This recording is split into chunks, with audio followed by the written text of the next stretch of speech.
जय हिंद प्यारे साथियों, मैं आपका जुबैर सर। हम लोग कर रहे हैं कंसेप्ट सीरीज और कंसेप्ट सीरीज में हम लोग कर रहे हैं प्रॉफिट एंड लॉस। और प्रॉफिट एंड लॉस का आज एक ऐसा टाइप लेकर आए हैं जो भारत का कोई भी सरकारी नौकरी का एग्जाम हो और उसमें ना पूछता हो, ऐसा हो ही नहीं सकता। तो आज का क्वेश्चन जो है बड़ा खतरनाक है और हर एग्जाम में पूछे जाने वाला क्वेश्चन है। तो वीडियो में लास्ट तक बने रहिएगा, सभी चीजों को देखिएगा। एक से एक बढ़िया क्वेश्चन लेकर आए हैं। आज हम लोग का पैटर्न है क्वेश्चन का कि अगर कहीं ऐसा हो कि यदि m वस्तुओं को बेचने पर n वस्तुओं के क्रयमूल्य के बराबर लाभ या हानि हो, यानी लाभ और हानि जो होते हैं ना, वो हमेशा क्रयमूल्य पे होते हैं। लेकिन एग्जाम में जब क्वेश्चन बनाता है तो वहां पे दो चीजें देता है कि अगर m वस्तु को बेचा जाता है तो n वस्तुओं के क्रयमूल्य के बराबर लाभ हो, और अगर m वस्तुओं को बेचा जाता है तो n वस्तुओं के विक्रयमूल्य के बराबर लाभ हो। यानी जो हमारा लाभ हो रहा है ना, वो प्रतिशत में नहीं होकर, रुपया में नहीं होकर, वस्तु के पैटर्न में हो रहा है। और दो पैटर्न से हो रहा है, एक वस्तु के क्रयमूल्य के बराबर और एक वस्तु के विक्रयमूल्य के बराबर। तो आराम से चीजों को हम लोग समझते हैं। क्वेश्चन कैसे आएंगे? यदि m वस्तुओं को बेचने पर n वस्तुओं के क्रयमूल्य के बराबर लाभ या हानि हो, यानी अगर 100 वस्तु हम बेच रहे हैं तो उसमें जो है हमको 20 वस्तुओं के क्रयमूल्य के बराबर लाभ हो जाए। क्वेश्चन ऐसे बन सकता है। तो इस केस में हमारा लाभ और हानि जो होता है वो होता है n गुने 100/m, यानी जितने वस्तुओं का हमको क्रयमूल्य के बराबर लाभ हुआ है उसको ऊपर लिख लेंगे गुने 100, अब बटा जितना वस्तु हम बेचे हैं उसको कहां लिख लेंगे? हम नीचे लिख लेंगे। पहला केस कब? जब क्रयमूल्य के बराबर लाभ या हानि हो तब। कब? जब क्रयमूल्य के बराबर लाभ या हानि हो तब। लेकिन दूसरा केस हमारा ये बनता है कि यदि m वस्तुओं को बेचने पर n वस्तुओं के विक्रयमूल्य के बराबर लाभ या हानि हो। अब यहां पे जो हमारा लाभ हानि हो रहा है ना, वो किसके बराबर हो रहा है? विक्रयमूल्य के बराबर हो रहा है भाई। तो जब भी विक्रयमूल्य का केस हो तो इस केस में हमारा लाभ और हानि अलग अलग पैटर्न में होता है। यानी हमारा लाभ निकालना होगा तो n गुने 100, यानी जो लाभ हुआ है वो गुने 100 अब बटा m माइनस n, यानी हम क्या करेंगे? दोनों को घटा लेंगे। और हानि के केस में क्या करेंगे? दोनों को जोड़ देंगे। बस दिमाग में ये चीज याद रखना है कि जब m वस्तुओं को बेचने पर n वस्तुओं की क्रयमूल्य के बराबर लाभ हो, उस केस में हमारा लाभ हानि जो होता है n गुने 100/m होता है। लेकिन वहीं कहीं ऐसा हो कि यदि m वस्तुओं को बेचने पर n वस्तुओं के विक्रयमूल्य के बराबर लाभ हानि हो, तो उस केस में हमारा लाभ क्या हो जाता है? नीचे घट जाता है। हानि में नीचे क्या होता है? जुड़ जाता है। इस बात को याद रखना है। अब हम लोग तेजी में चलते हैं क्वेश्चन की ओर। क्वेश्चन हमारा क्या बोला है?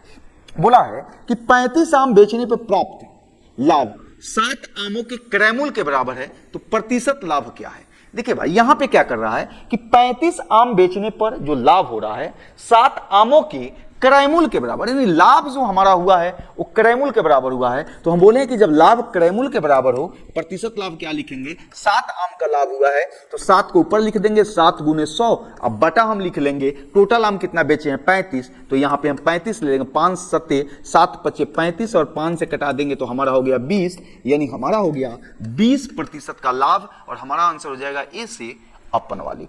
चलिए अब हम लोग चलते हैं अगले क्वेश्चन पे। 2 नंबर क्वेश्चन हमारा क्या बोला? बोला कि एक महिला 78 पेंसिल बेचती है और इसमें उसे 13 पेंसिलों के विक्रयमूल्य के बराबर लाभ प्राप्त होता है। यानी जो हमारा लाभ हुआ वो किसके बराबर हुआ? विक्रयमूल्य के बराबर। तो विक्रयमूल्य वाला केस में हम क्या बताए हैं? आराम से समझना है। विक्रयमूल्य वाला केस में हम बताए हुए हैं कि n गुने 100/m माइनस n, यानी जितना लाभ हुआ है उसको ऊपर लिख लेंगे। यानी लाभ पूछ रहा है तो जितना लाभ हुआ है, कितना का लाभ हुआ है? 13 का, तो 13 को ऊपर लिख लेंगे, गुने 100 कर लेंगे और यहां पे घटा लेंगे। क्या करेंगे? घटा लेंगे। और हानि के केस में क्या करेंगे? जोड़ देंगे। होगा कब? जब विक्रयमूल्य के बराबर लाभ या हानि हो तब। तो यहां पे हम घटा लिए तो हमारा कितना हो गया? 5, और यहां पे घटा दिए हो गया 65। 13 पचे 65, 5 से कटा दिए तो हमारा हो गया 20%। और हमारा आंसर कौन सा हो जाएगा? डी। हमारा आंसर कौन सा हो जाएगा? डी। चलिए अच्छा देखते हैं अगला क्वेश्चन। अगला क्वेश्चन में क्या बोला? बोला एक दुकानदार 20 कमीज बेचने पर 5 कमीजों के विक्रयमूल्य के बराबर लाभ प्राप्त करता है। यानी जो लाभ हुआ है वो किस पे हुआ है? विक्रयमूल्य के बराबर लाभ हुआ है। तो लाभ के केस में क्या बोले हैं? 5 कमीज का लाभ हुआ है तो उसको ऊपर लिख लेंगे, तो 5 गुने 100। और लाभ के केस में घटा लेते हैं तो 20 में से 5 घटा लेंगे तो हमारा हो जाएगा 15। 5 तिहाई 15, यानी 33.33%। और हमारा आंसर कौन सा हो जाएगा? सी। हमारा आंसर कौन सा हो जाएगा? सी, क्योंकि लगभग में मान आपको दिया हुआ है। ठीक है, देखते हैं अगला क्वेश्चन क्या बोला। बोला है कि 33 मीटर कपड़ा बेचने पर एक व्यक्ति को 11 मीटर कपड़े के विक्रय मूल्य के बराबर लाभ होता है। यानी जो लाभ हमारा हो रहा है ना, ये किसके बराबर हुआ? विक्रय मूल्य के बराबर। तो यहां हम क्या करेंगे, 11 मीटर को ऊपर लिखेंगे, तो हम लोग लिख सकते हैं 11 गुने 100।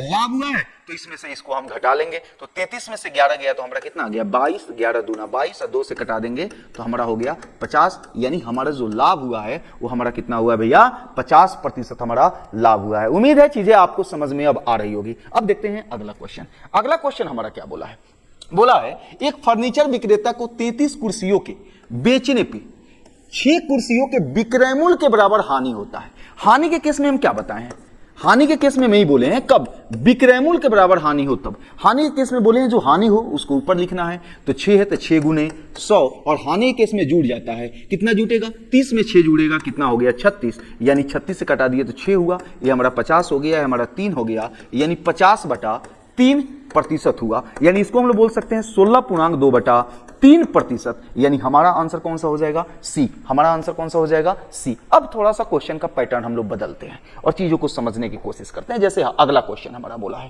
कि 38 गेंदों को 2240 रुपए में बेचने पर 6 गेंदों के क्रय मूल्य के बराबर नुकसान होता है। क्या हुआ भैया, 38 गेंदों को 2240 रुपया में बेचने पे, 38 गेंद को 2240 रुपया में बेच रहे हैं, तो 6 गेंदों के क्रय मूल्य के बराबर हानि होता है।